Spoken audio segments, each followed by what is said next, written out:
opportunity to interview Eugene Ankomah from Mount Pleasant, originally born in London. He is an international visual artist, Secretary General of World Humanitarian Drive UK, Creative Director of Flame International Festival, and an activist. He has won Multimedia Visual Artist and Performer of the Year awards from Flame International.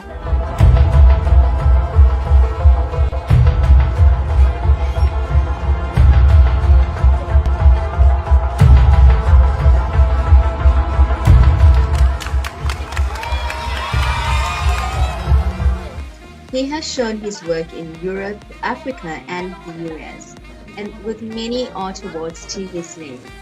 Eugene, welcome to the show. Thank you so much, Geraldine. It's a pleasure to be here. It's a pleasure having you, and your outfit is absolutely amazing. Wow, thank you so much. Thank you. Thank you. And you look wonderful yourself. Oh, thank you. I see we're matching today. I know. It's as if we planned it. Yeah. Yeah. So, Eugene, can you tell us about your cultural background that makes you and your work so unique? I mean, as you may know, as some of my audience may know, I'm from Ghana, but I was born in London. And I think the rich visual culture in Ghana gave me a lot to consider and to think about as a child, but to also get excited by. Moving to London increased my visual knowledge in terms of art history. And then I'll say me and my work are unique because a lot of what I do is fearless, it's honest, and it just tries to come from a place that is, not afraid to be or to speak about what I want to speak in my work. Yes. Our earliest experiences sticks with us for years and continue to influence us well into adulthood. Totally agree. So what does your work aim to say? I think my work has a lot of different things about it, and I say that because I have gone through many different types of styles in terms of artistic styles, and each one has meant something different. But I hope my work, like my tagline, which is creativity without limitations, I hope that what I'm projecting into the world is something that says, we are ultimately able to achieve and to push ourselves beyond anything we think. So I'm about possibilities, but also I would say emancipation. If I can free the audience's mind into their own true potential, whatever that might be, it doesn't have to be artistic, then I feel like I have achieved something that would they can take away, live by, and hopefully make them better and greater at being themselves. So how do you cultivate a collective base? I think the simplest way to answer that question is to show and do more showing of your work. A little bit like marketing, the more people see your work, the more they see you talk about it, the more they see it in different places. And by the way, those places can be the newspaper, the magazine, online. The more you get people who will believe in your vision. And I think once you're in that place of finding people who believe in your vision and you and what you stand for, I think it's easy to find, or it becomes easier to find people to buy into your work.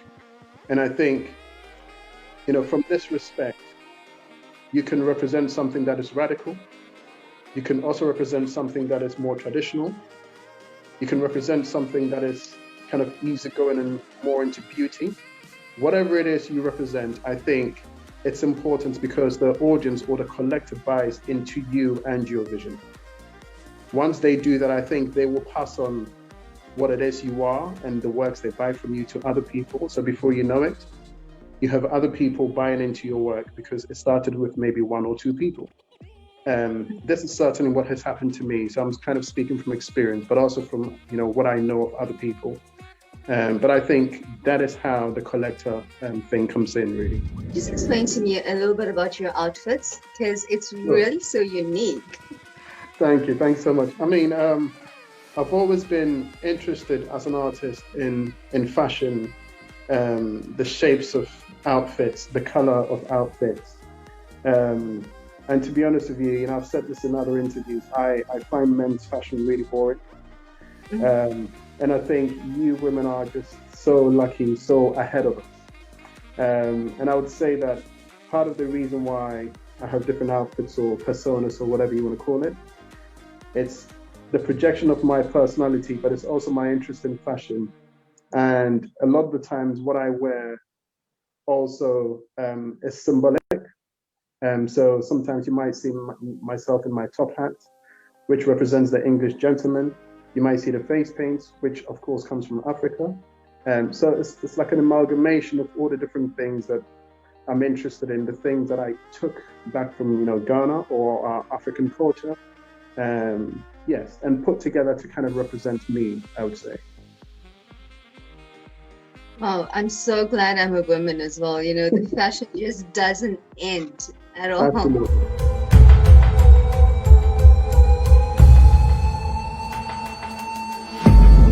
What inspires you to have these different outfits? It's really, really so interesting.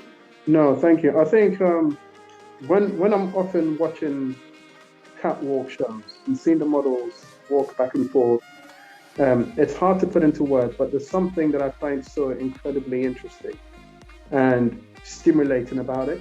And I often watch a lot of fashion shows and I come off thinking, my goodness, like the world is so boring. We need to just spice things up, especially for men's fashion. So I think what I do, again, is my way of taking this interest or this need and just starting it off. But of course, if you look into the history of entertainment and all of these things, you have so many, artists from Prince, to Michael Jackson. It could be David Bowie. They have experimented and showed us the way. And I think what they created was so fun and so original that it's freed us. And I hope that I can continue some of this tradition that they started. Going back to your collector base, I think, I'm not sure if I'm right or wrong, Sure. but I think that there's no quick and easy method, for creating a collector base. It takes time and persistence to develop your identity, and so that your name becomes one that art lovers recognize, and you really have created your identity. You seem like you are really different from the others, so we want to get to know who you are. Of course. Absolutely. I mean, ask whatever you want to ask. I'm ready.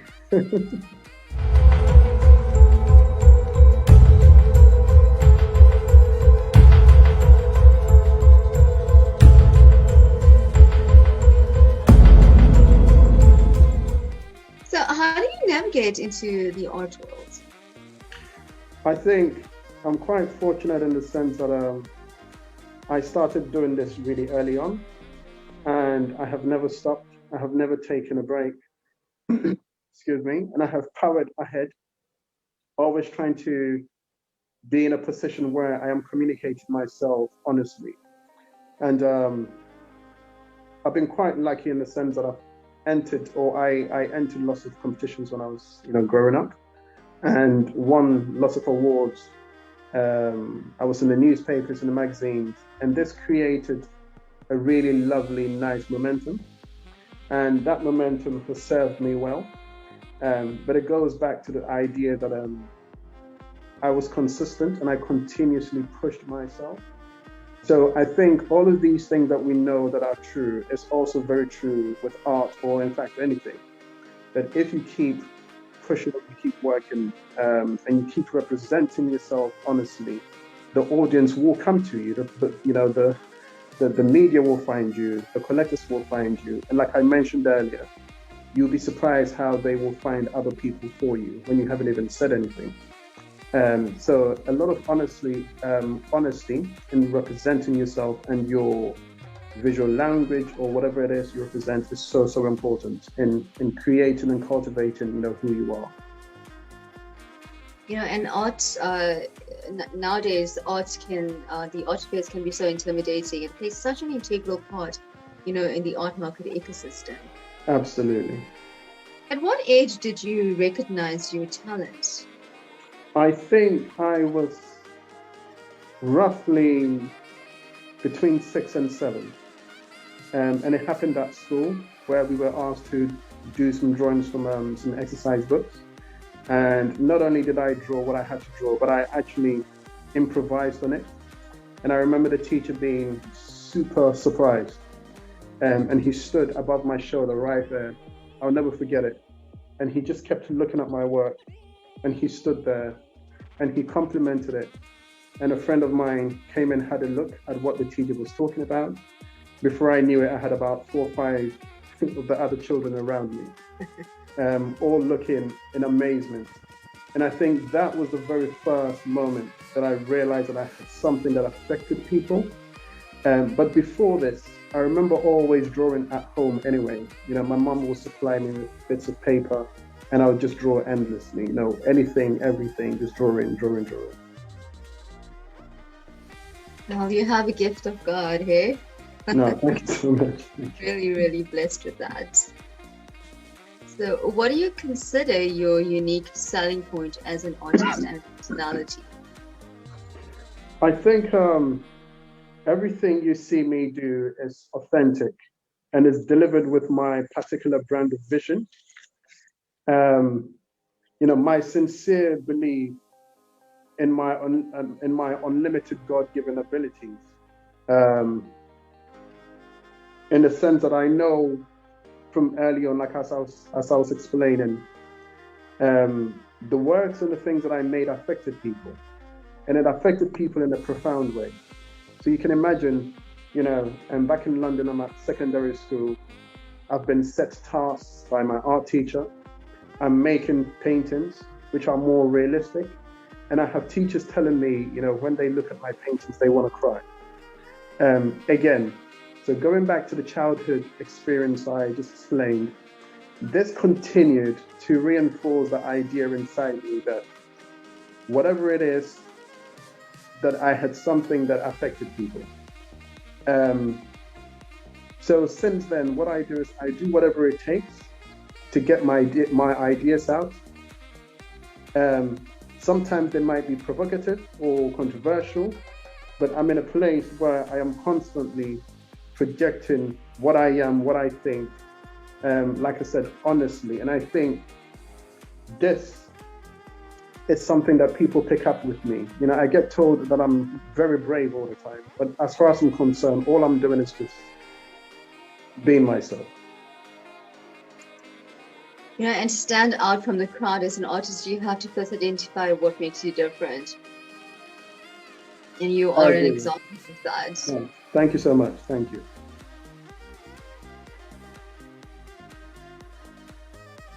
Are there different colors that you guys use more often than the other? That is such a great question, and a funny one too. I guess there are so many millions of people who ask this question. And I think the cost of art, or the commerce of it, is a mixture of many different things, which is a little bit complex. But I can also say that often it's based on the talent of the artist.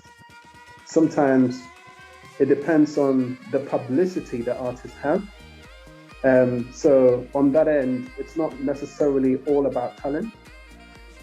Sometimes it is a system the gallery has built around the artist to bump up prices so that they make as much money from the artist as possible. There are so many different factors that go into this. But I would like to think that it's, the ones who sell work for a lot of prizes is because of their talent, and it's because they have held on for a long time. They have worked through many different stages of their careers. They are innovative, and perhaps, pushing the limits of what we know.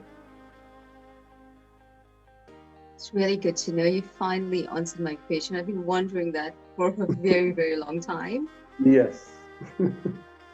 So when do you feel more creative? I think whenever I am watching a documentary on a documentary, it could be a movie, listening to a podcast. Um, Again, I can be watching a fashion catwalk, reading a good book. All of these things stimulate me, and it triggers ideas, visions, and I would say the energy to move. And what I always say to a lot of the young people I mentor is if you get an idea that comes to you, it doesn't matter when or where, do not waste it, move and do something about it. If you cannot make it at that moment, no problem, but at least record it, write it down, but move. And I think because of this, I have a huge bank of ideas in my mind. So whenever I finish something, it's just a matter of time. It's just a matter of reaching out to the next, and then I can start creating all over it. You know. So that's how I keep creative. Really, I would say. Yeah. Most certainly, these activities also help you develop your senses to exploration and absolutely discovery. Yes, and I think there's something that people have to remember about creativity. The more you express, the more you find out about yourself. It's like you pour yourself out only to know more about who you are. That's the beauty of it. Absolutely, and it's inspiration everywhere we go. Completely. I couldn't agree more. Yeah. What role does an artist have in society? I think a good artist is like a portal of information, a portal of expression, or like a messenger, even a representation of the importance of self. And I say self because, of course, it's all to do with self-expression. But also we as artists allow others to reach beyond themselves and what they already know of themselves. And I think we are able to remind people of emotions, experiences, and thoughts in a way that kind of goes deep into who they might be as a human being. And we help to tell the truth, about our world from a different perspective. We challenge what we think we know. And I think in this process, we also discover who we are. And the more we discover who we are, the more we are able to give back into the world. So I think, and of course, art is there to create beauty, right? As you mentioned earlier, with the colors and the way we combine things. So art sometimes may seem to some people an unnecessary expression or something that is not too needed. But I think that is a very, very negative and wrong way of looking at it. What we make as artists and creators helps to create a more rounded human being, if you like. So if you're an accountant, you might go to work, do your stuff, come back home, and not necessarily use some bits of yourself. What art does is it goes deeper, and it helps you to find a way to kind of dig out bits of you that might be hiding. And like I said, a good artist is able to bring these things out. Art is such a beautiful thing, until I've interviewed you, I actually began to understand so much more about it. Also, a few weeks back, hosting the International Flame, it was also, I got to understand so much more about art. Absolutely. It's also, understanding our history, our culture, our lives, and the most fundamental component of the human experience is reflecting the world and time in which we live. So, what's the best thing about being an artist? For me personally, it's such an amazing thing. It feels like I have a superpower, an ability to reach into the audience's heart, into their mind, and expand them. And in the process of expanding them, and I'll mention this again, the most important thing here is whilst I expand and connect, I also expand myself. And of course, this brings a lot of joy, it brings a lot of beauty, and it allows me to challenge what I have seen around me, and hopefully to challenge what we all know around us. And why do I use the word challenge? Because it's all about the expansion and the expanding of our brains and of our minds and of who we think we are. And I think art, including poetry and music, has a wonderful way of just kind of doing this, reaching bits of us which, you know, we don't necessarily use or might be lying, you know, dormant, I would say. You know, yeah. It's so wonderful, Eugene. You know, it's also, you express your creativity on a daily basis. Absolutely. I love it. I can't. I'm sure, yeah. It's really exciting for us who don't really know how to paint, you know. Yeah. And what gives you most joy? I think it's quite a straightforward one. Just connecting to people.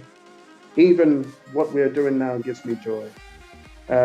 Just sharing with people, you know, praying and meditating really gives me calm and joy. Helping and giving to children, especially. Learning from other people, and just the simple feeling of being grateful. You know, gratitude goes a long way in making me feel settled, calm, balanced, and yeah, it just provides a lot of joy, really. It really does. DVP is doing what you really love about it. Completely, I agree. Yeah. Eugene, what is your most important artist tool? Is this something you can't live without in the studio? I know it's the brush, right? But beside the brush. Yeah. Oh my God.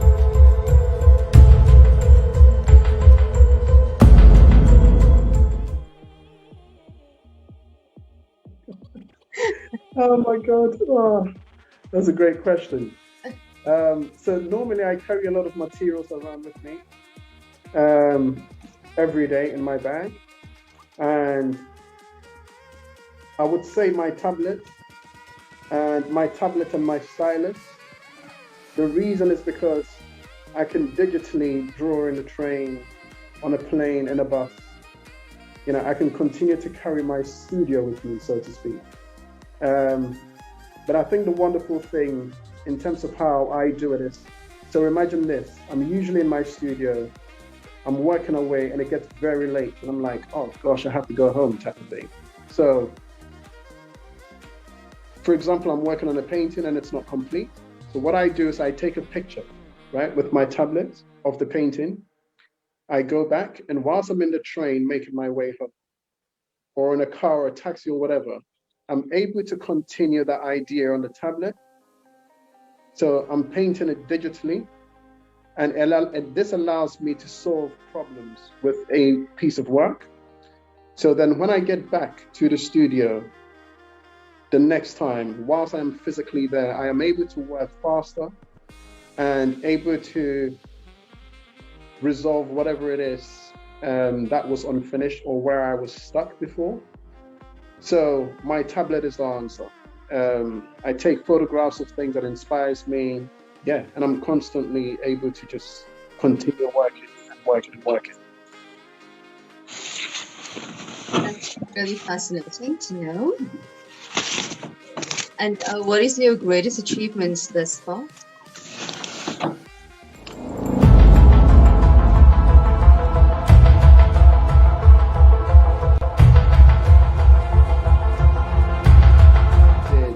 Stuff with, you know, Buckingham Palace or the Royal Albert Hall, and I showed in New York or whatever it is. But I will avoid answering the question in that way, and I'll explain.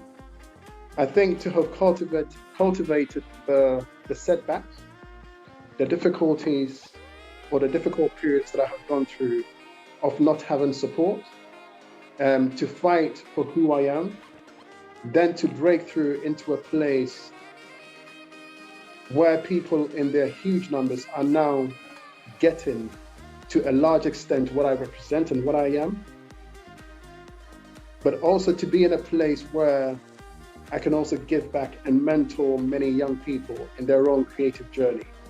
I would say this thing that I just described will be my greatest achievement, because it goes beyond me, and it's about reaching out, and it's about recreating my ideas and my ideals in other people for whatever they want to do. And I think that is, so it makes me so happy. Oh, definitely. Is art a talent or a skill? You know, for me, art is a talent, I would say. But it's interesting because it's a talent that is brought on and made greater with skill. Mm-hmm. And I think through sheer practice in perfecting that skill is what makes us shine. So the idea of skill also means to me that we accept the process, and we accept the process as came, right? And we get to accept the process in whatever form it might take. And this is when I think we grow and learn and expand and, find our identity and where we become. So I would say, for me, it's a talent, but it's a talent that is made greater by the skill aspect of it. And we cannot avoid this. It's part and parcel of it, Yes. Yeah. Art has elements of skill, whilst talent is a rare commodity, and not everyone comes with this wonderful gift. And this is why sometimes we hear that, a person might have a talent, but actually, if another practices really hard, they can achieve more than the one who so-called has the natural talent. And there is a lot of truth in this. Mm-hmm. Because the one who dedicates and practices a lot has increased in their skill. Absolutely agree. So Eugene, whilst your hands is on your mask, are we going to see your face? Are we going to have a look at your face? I may pass you and not know who you are. I'm feeling so shy today, that's why. Oh, don't be. Yeah. Okay. So, what challenges have you faced in the world of art? Take it out, Eugene.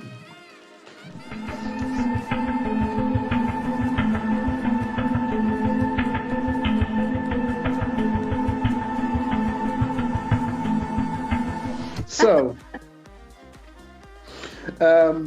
what challenges? I will go back a little bit. I mean, I know and I'm aware that it's very easy for people to look at me now and think he's done a lot, always doing a lot. And that is true. But I will take people back some years back. So you can imagine I'm a young man, young artist, creating a lot of work. And it's time for me to take my works to galleries, right? And I had no money, no support. So you can imagine I had to carry these big paintings that I had done and walk for say 2.5 miles to the gallery, exhausted. But this is the interesting part, only for me to win awards each time it happened. You can imagine, I'm an observer of life. Every single time this happened, it spoke to my heart, it spoke to my soul. It said to me, you are doing the right thing, you got to keep pushing. And I kept pushing and pushing and pushing, and this is why I have got so far with what I do. So again, going back to the other answer that I gave, it's about the cultivation of all these setbacks and how we use it to make ourselves strong, to make ourselves fight on. And that for me has been one of the greatest challenges. Now, moving away from that, because of the way I approach my art, I am still sometimes misunderstood. I'm misunderstood when I appear at an award ceremony and there's like 500 people and I'm the most unusual looking person. And then you get people like, looking at you funny, whispering, pointing fingers at you. But you also have those who are like, oh my God, you look amazing. Can I take photographs with you? So that misunderstanding can be a little bit confusing from my perspective, because all I'm thinking is I'm just expressing myself. But the great thing is that in the end, I have learned not to care, to be honest. But I wish a lot of people would be more open-minded to the different expressions that are possible, But I know that a lot of people are fearful. They're fearful because they haven't released their own expressions. They haven't given themselves permission. So when they see other people do it, it can be frightening. I get it. But yes, I wish that didn't exist. Eugene, you're such an inspiration. Hard work does pay out. Testing your grit and perseverance. Thank you so much. Really. Thank you. So what is your ending message to our guests? I mean, right from a lot of what we've been talking about, I would say that I want the guests to remember this, that we live in a mundane world that expects you to follow and do things they see fit. And I use the word they because it's coming from other people. For you to make them feel comfortable, but understand that this thing that I just described is a trap. If a system, I believe, where a structure goes against your good, positive intentions and your efforts to free yourself from it, it may be difficult, it may be tricky for you to, as you mentioned earlier, to stand strong with what you believe in and who you are. But I think with enough belief in yourself, with enough zest, it will be a matter of time before you get a long queue or a long list of people, some of who formerly criticized you, falling in love with you and what you do. So I would say to the audience, fight for yourselves and never entertain the idea of giving up. Never, ever. That's all I got to say. Absolutely amazing, Eugene. I just want to thank you for joining us today. It was interesting to get to know more about you and the world of art. And we wish you well in your future endeavors and keep on creating those masterpieces. Thank you so much. I can't wait. There's so many exciting things to come up. I can't wait. Oh, please keep us posted on them all. I will. Absolutely. Thank you so much. Thank you.